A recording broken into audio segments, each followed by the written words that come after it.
ইউনূস বড় বাটপার, সে ক্ষমতা নিয়েছে, কিন্তু আপনি দেখেন যে স্থিতিশীলতা আনার ক্ষেত্রে কোনো ভূমিকা রাখে নাই, কোনো কথা বলে নাই।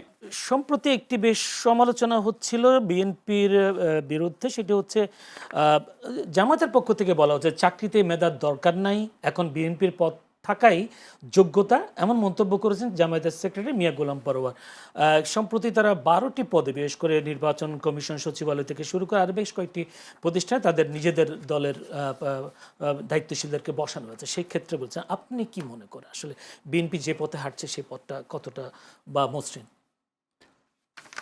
সিভিক রয়্যাল রিসর্ট কিনুন আভিজাত্য, নিশ্চিত করুন ভবিষ্যৎ।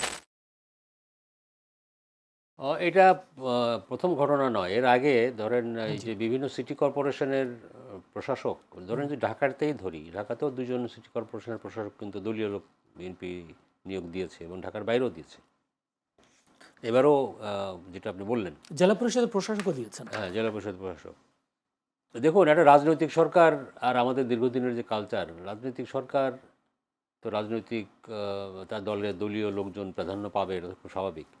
আর তবে এই এই যে 12টা কর্পোরেশনের যে চেয়ারম্যান নিয়োগ দেওয়া হলো দলের লোকজনকে, এগুলোর অনেকগুলি টেকনিক্যাল অধিদপ্তর বা কর্পোরেশন। সেখানে এই তারা কতখানি ভালো ভূমিকা রাখতে পারবেন আমি জানি না। তবে আমার ধারণা মনে হচ্ছে এরকম যে আমরা যেরকম পাশ্চাত্যের যেটা দেখি যে সরকারের পরিবর্তন ঘটলে যারা নতুন সরকারে আসেন তারা সমস্ত জায়গায় তাদের নিজেদের লোক বসান। হ্যাঁ। এই প্র্যাকটিস তো ইভেন ধরেন এটা মার্কিন যুক্তরাষ্ট্র তো আছেই। তো বিএনপি সেই পলিসি ফলো করছে কি না, হয়তো করতে পারে, আমার কাছে তাই মনে হয়।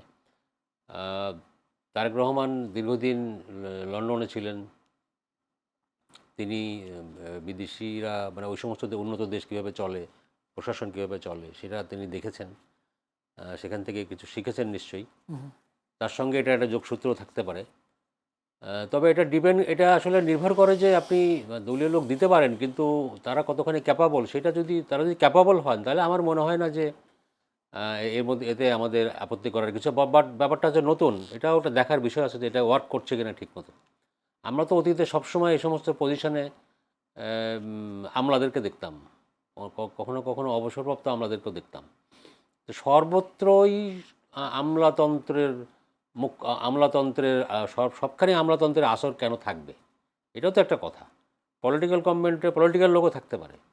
আমলাতন্ত্রের থাবা থেকে কিছুটা মুক্ত হওয়াও কিন্তু জরুরি। তো সেই দিক থেকে আমি মনে করি যে এটা একটা নতুন বিষয়। আমি দেখতে চাই যে এটা রেজাল্টটা কী হয়। এটা যদি ঠিকমতো ওয়ার্ক করে তাহলে এতে আমি আপত্তি কিছু দেখি না। অতীতে রাজনৈতিক যে দলীয় নিয়োগগুলো হয়েছে সেখানে ইতিহাস কি বলে আসলে? না, এই ধরনের এই যে আমি কর্পোরেশনের কথা বলছেন, আপনার জেলা পরিষদ, সিটি কর্পোরেশনে তো দলীয় লোকজন আগেও ছিল।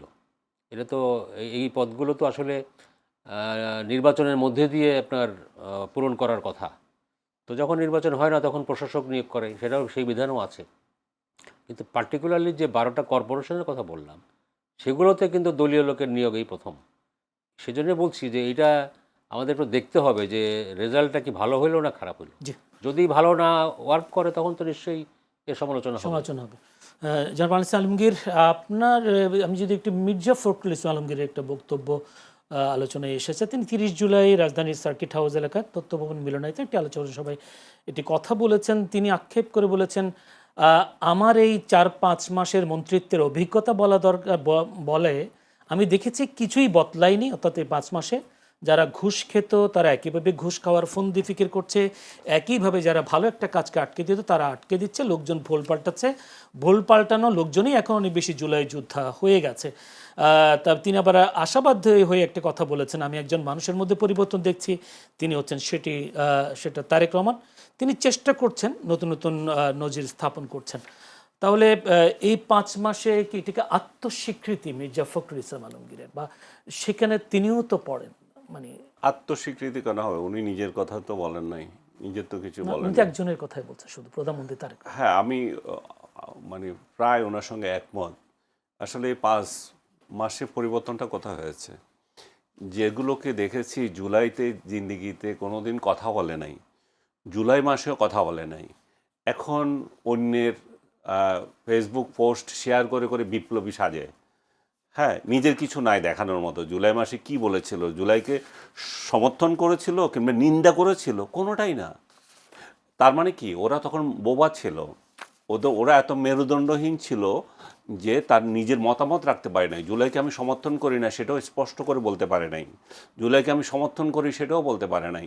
তারা কি করলো, এই যে আজকে 2 তারিখ, জি আজকে চারিদিক থেকে উঠলো যে এক দফার দাবিটা, যে কেউ কেউ এতদিন বলছিল, এতদিন ধরেই সবগুলো বলা হয়েছিল যে এটা একটা কোটা আন্দোলন, ছেলেদের কোটা আন্দোলন। এই 2 তারিখে এসে সলিমুল্লাহ খান, আমি তার কথা বলবো, সাহসের সঙ্গে সে বলল যে এক দফার কথাটা।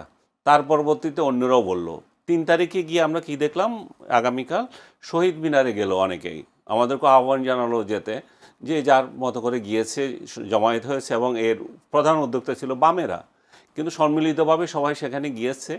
কতিপয় সাংবাদিক নামধারী এখন আবার সাংবাদিকও নাম ধরে, এই যে ও সহ আরও বহু লোক ওইখানে গিয়েছে, যা ছবি তুলেছে, এবং সাংবাদিক, শিল্পী, বিভিন্ন সেক্টরের বলবেন আমি এগুলা ছবি তুলছে ওইখানে গিয়ে, ছবি তুলে এখন বিপ্লবী হয়ে গেছে, ওই ছবিটা বিক্রি করে।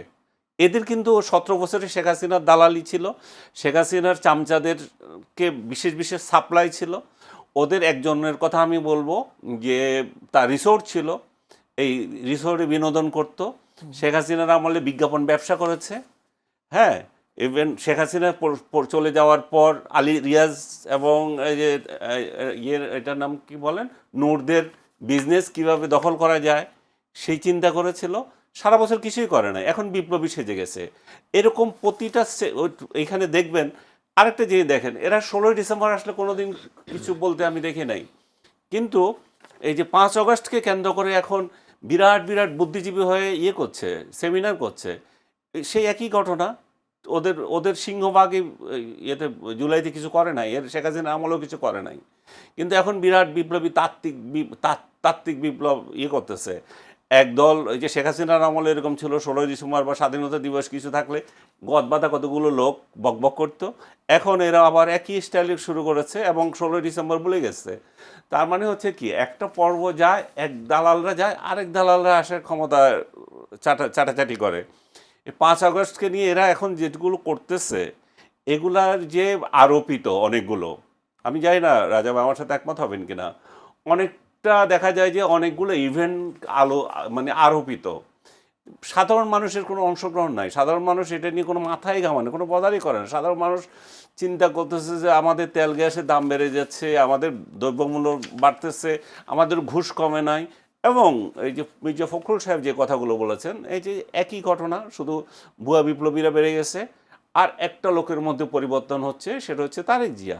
আমিও তাই মনে করি, এবং 5 আগস্টের যেদিন, সেদিনে আমি লিখেছি যে এই যে যখন উনি একটা স্পিচ দিলেন যে উপরে 5 আগস্টের পরবর্তী যে দেশে আইনশৃঙ্খলা রক্ষা করার ক্ষেত্রে ইউনূস বড় বাটপার, সে ক্ষমতা নিয়েছে, কিন্তু আপনি দেখেন যে স্থিতিশীলতা আনার ক্ষেত্রে কোনো ভূমিকা রাখে নাই, কোনো কথা বলে নাই যে যারা এই আন্দোলন করছে, যারা অ্যাট্রোসিটি করছে, যারা অমুকের মারছে, তমুকের ধরছে, এগুলো বন্ধ করো। আজকে বক্তৃতাটা দেখেন আপনি, ভেরি রিসেন্টলি যদি দেখে থাকেন, এই যে নরেন্দ্র মোদীর বক্তৃতাটা, যে ইয়াংদের উদ্দেশ্যে একটা আন্দোলন হলো, আন্দোলন শেষ, ইয়াংদের উদ্দেশ্যে কি বক্তৃতা দিয়েছে, এবং তার সবাই স্যাটিসফাইড এটাতে। আর আমাদের সময়ে সেই বক্তৃতাটা কে দিতে পারতো? শেখ হাসিনা তো দিতে পারতো না, উনি তো পলাতক, বা উনি পালিয়ে গেছেন, কিংবা ওনাকে সামরিক বাহিনীর লোকজন ভারতে দিয়ে এসছে, ওনার সরকারের পতন হয়েছে, ওনার তো আর বক্তৃতা দেওয়ার কথা না, বাবারা এখন আমার ক্ষমতা চলে গেছে, তোমরা এখন ঘরে ফিরে যাও। ওনার তো ওই মেন্টালিটিতে নাই তখন। তাহলে এই বক্তৃতা কে দিতে পারতো? 2 জন ব্যক্তি, এক তারেক রহমান, আরেকজন ইউনূস ক্ষমতায় বসে সেটা দেয় নাই। তার ফলে কি হলো, আমাদের এই ইয়াং জেনারেশন গালাগালিকে একটা সংস্কৃতি হিসাবে নিল। আজকে এনসিপি সহ অনেক রাজনৈতিক দল বা জামাতের অন্যান্য বি টিম, সি টিম যেগুলো গালাগালি করে এবং অমুককে তমুককে ধরে হুমকি দেয়, এই সংস্কৃতিটা রয়ে গেল। অথচ এটা ইন্টেরিয়াম গভর্নমেন্টের একজন ব্যক্তি হিসাবে ইউনো সেটা একেবারে শেষ করে দিতে পারতেন, যে প্রতিহিংসার রাজনীতিটা আমরা এখন থেকে শেষ করলাম। সেই প্রতিহিংসার রাজনীতি শেষ হয় নাই বলে আপনি দেখেন আজকে এক দল আরেক দলকে গিরাচ্ছে, যারা মব করেছিল তাদেরকে আবার এখন মব করতেছে, তা এরা আবার আরেক দল যখন ক্ষমতা আসবে তখন মব করবে, আওয়ামী লীগ যখন আবার ক্ষমতা আসবে তারা এই মবের প্রতিশোধ নেবে। এই চক্রটা রয়ে গেছে, ইউনূস সেটা করে না। এবং তারেক রহমানের সম্পর্কে আমি যেটা বলছিলাম, 5 আগস্টের পর উনার বক্তৃতা ছিল স্টেটসম্যান সুলভ, যে আমরা এখন স্থিতিশীলতা কীভাবে রক্ষা করতে হয় আমরা সেটা করব, কিন্তু তখন ক্ষমতা নাই। এবং 5 আগস্টের আগে ওনার যে বক্তৃতা ছিল, 5 আগস্টের পরের বক্তৃতাগুলো কমপ্লিট চেঞ্জ। আমাকে অনেকে বলে আপনি তারেক রহমানের এখন দালালি করছেন, আপনি তার বিরুদ্ধে কিছু বলেন না। আমি একটা লোক কমপ্লিট চেঞ্জ। আমি তার আগে যে বক্তৃতা দিয়েছি আমি তার সমালোচনা করছি, কঠোর সমালোচনা করেছি। আর উনি যদি ভালোই থাকেন তা আমি কেন তার বিরোধিতা করবো? আমার সাথে তার শত্রুতা কিসে? আমি কি ক্ষমতায় ভাগাভাগিতে কোথাও আছি? সো আমরা কি দেখবো? আমরা সাংবাদিক হিসাবে আমার তো রাস্তায় নামার কথা না, 5 আগস্টের আগেও নামার কথা না, পরেও আমার কথা না। আমি সাংবাদিক হিসেবে আমার যেটুকু দায়িত্ব সেটা হচ্ছে কাউকে ক্ষমতা থেকে নামানা, কিন্তু ক্ষমতায় তাকে রাখাও না। আমরা রাজনৈতিক দলগুলো যে ভালো কাজ করলে সেটা প্রশংসা করা, অকাম করলে তার বিরোধিতা করা। সো তারেক রহমান যদি করেছি এবং বর্তমানেও করব, তারেক রহমান যে কথাটা মির্জা ফখরুল বললেন যে উনারই একমাত্র পরিবর্তন হয়েছে, এবং এটার সাথে আমি 100% একমত।